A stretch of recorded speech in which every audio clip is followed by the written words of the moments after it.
Matang mo tadi, chicken sa toran. Ang hilani, sabi ba? Mito nang gadam na ito. ꯑꯣꯛꯀ ꯁꯟꯒ ꯍꯥꯞꯄꯦ ꯑꯗꯨꯒ ꯖꯤꯔꯥꯁꯨ ꯍꯥꯞꯆꯜꯂꯅꯤ ꯊꯨꯝꯁꯨ ꯆꯥꯏꯁꯜꯂꯅꯤ ꯑꯗꯨꯒ ꯀꯥꯝꯃꯒ ꯉꯧꯔ ꯍꯣꯔꯦꯟ ꯂꯣꯏꯔꯀꯥꯟꯗ ꯑꯃꯨꯛ ꯁꯣꯛ ꯑꯃꯨꯛ ꯇꯧꯗꯣꯏꯅꯤ ꯀꯥꯝꯕ ꯂꯣꯏꯔꯦ ꯈꯥꯡ ꯊꯥꯡꯒꯠꯂꯦ ꯊꯥꯎꯁꯨ ꯁꯥꯔꯦ ꯁꯣꯛ ꯑꯃꯨꯛ ꯇꯧꯔꯅꯤ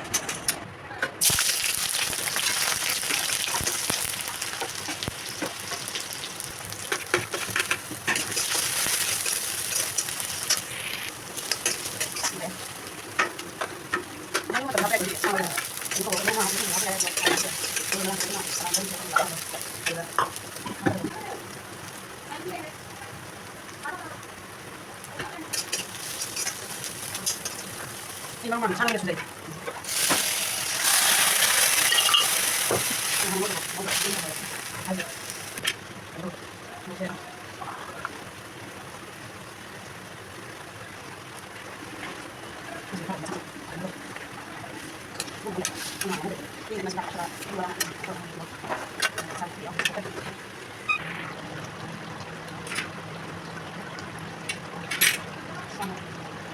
Sampai pakai ya gua, belum ada ya. Tadi mana ada gitu ya, ini sandalnya.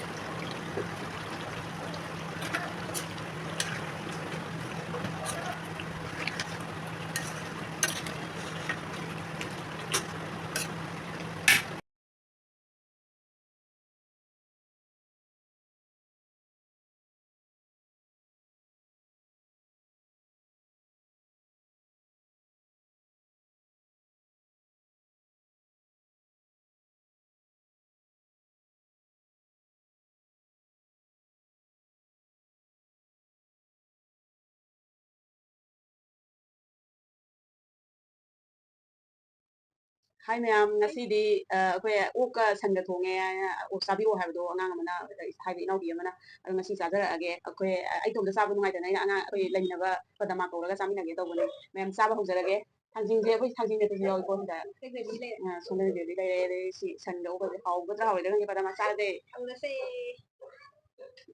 ꯁꯤꯁꯦ ꯀꯌꯥ ꯍꯥꯏꯗꯣꯔꯛꯑꯣ ꯈꯔ ꯍꯥꯏꯗꯣꯔꯛꯑꯣ ꯌꯥꯝ ꯈꯪꯗꯦ ꯃꯍꯤ ꯌꯥꯏ ꯑꯩꯅꯅꯦ ꯃꯍꯤ ꯈꯤꯇꯪ ꯌꯥꯎꯍꯜꯂꯒꯦ ꯌꯥꯎꯍꯜꯂꯒ ꯁꯨꯝ ꯀꯩꯅꯣ ꯇꯧꯕꯗꯤ ꯅꯨꯡꯉꯥꯏꯔꯣꯏ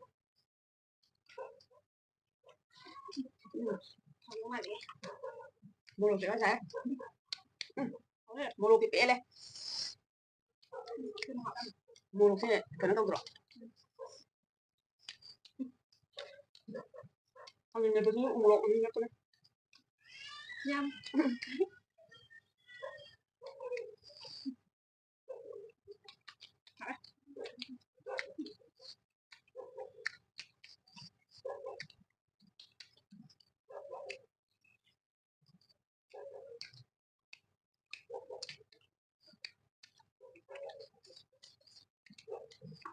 Ya ves.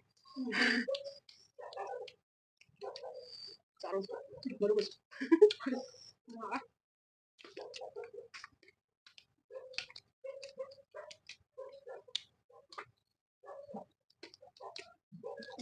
Mày chạy đây. Mẹ mày chạy đi. Quên là cái này mình ra đi. Chả mình được rồi.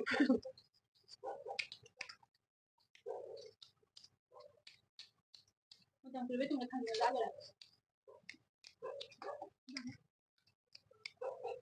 Anh nhìn thấy làm lồ gì nữa đây.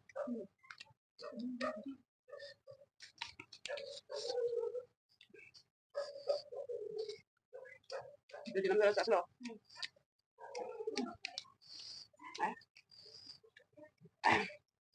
Bỏ cái này đây. Hỏi em hỏi đi. Anh xuống tháo cho mẹ. Tháo kiếm rồi mà nè. Rồi vậy.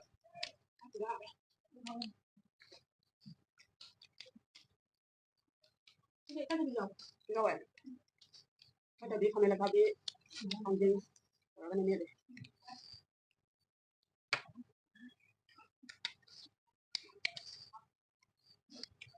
Nga mà bây giờ sẽ cái nó đấy sau bữa về thứ nào có để cái nó gì thằng gì cái nó gì không một đôi cái thằng gì mà của em mấy người xử lý cho người nè cái nó nghe tham cái gì một tuần chỉ là phải nên là sau cùng cũng đi lấy rồi lại sang mình là sẽ ra là một bằng công mình là ra vậy Cái tiền.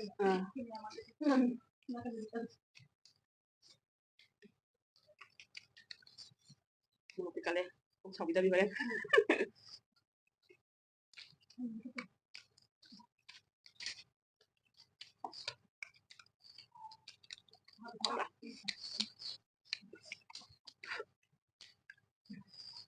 Sao mình xin cái quay thế?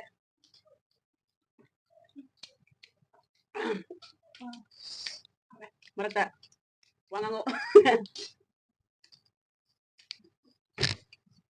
So ako sandi nung 상주금도 남아고 뭐가 많이 돌아가다 보니 그 산업은 내 암세대. 무방기 이제 그 되게 짜다 보는 때고. Mẹ mình sẽ có tóc vô. Cái gì thì neo rồi đấy.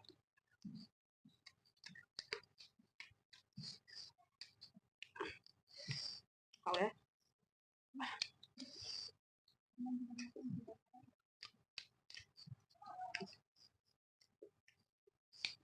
Thằng cái tấn của bé.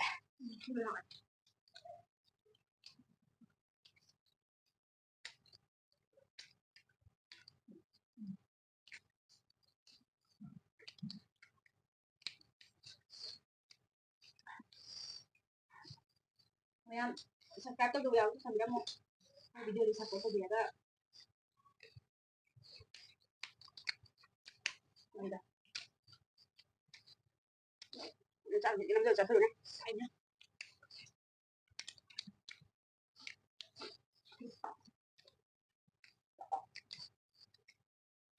Sân đấy nè. Bị người ta đi ngoài rồi nè. Sắp sắp lên cao ạ. Có được lên đấy ạ. Ăn nó cho con đẹp. Hả?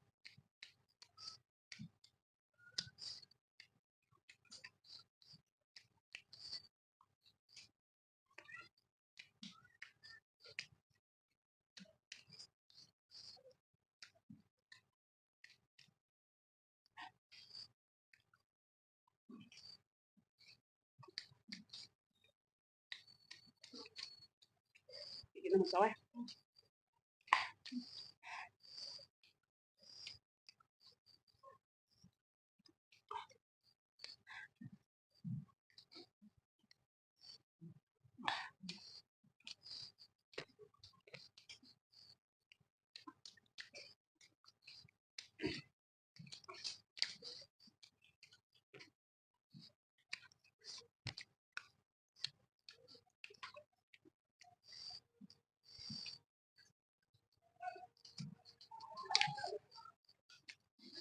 Cô chỉ mà khai được buồn gì cả là năng ấy.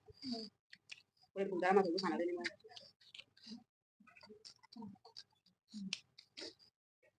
Mình cũng đi việc chúng ta là mình tôi sai việc. Ăn đi.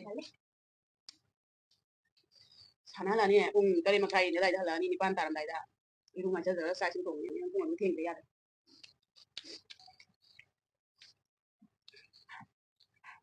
Kita masuk tadi kok. Ayo ini salah ya. Jadi kita ayo ubah. Anda tidak. Mà một cái việc trên đây thành tàu đánh. Anh nhìn lại đi, xem em đấy. Mít tenang cái đường này đi. Cái này khai.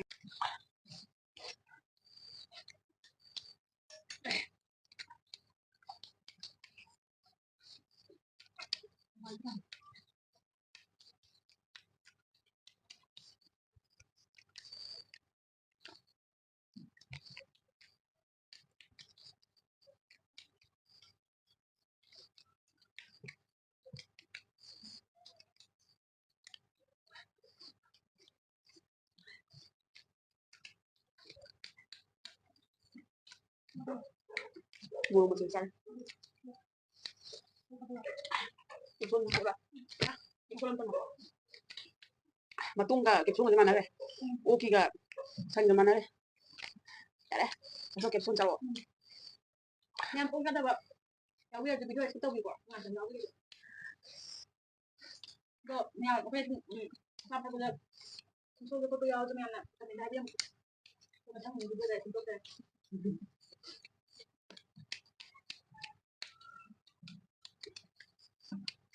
Sao?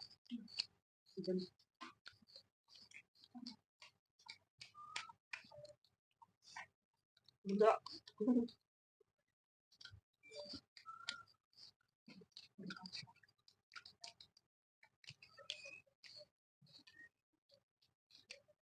Belum.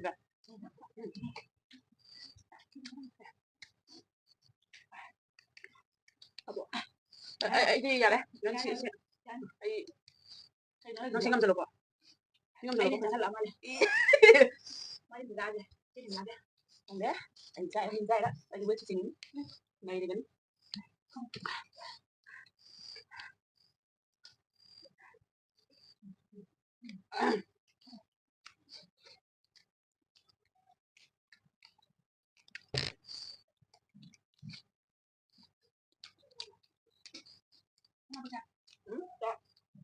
Sao sao?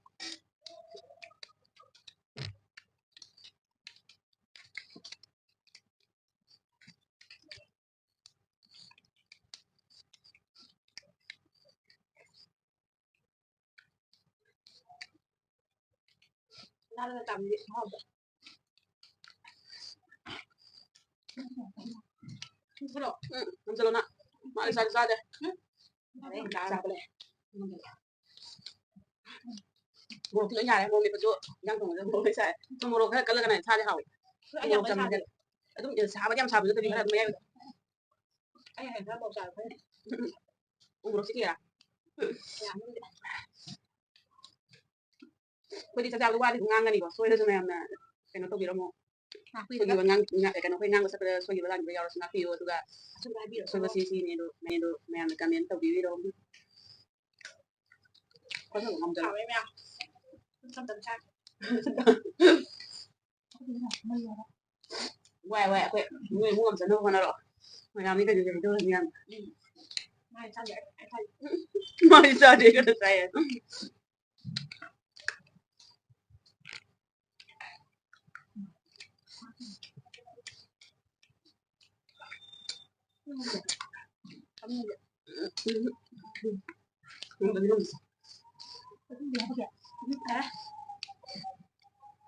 Saya suka kalau Macam mana?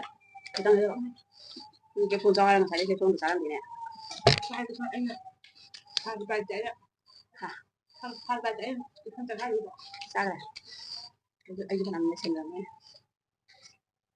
Apa ya? Không, ai đi anh em tôi sang rồi. Để bây giờ đi làm được. Không nên làm bài đầu rồi. Đi làm dân.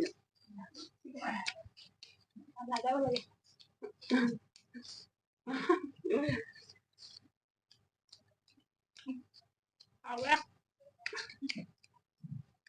Ayan na sinin sibu no si video na like subscribe to video mo aduga siya to buju ka video mo why na haning ba mo Aso bây giờ comment lại bây giờ mo. Mình đi akwai chegi channel sibu. Mẹ em có đâu. bye bye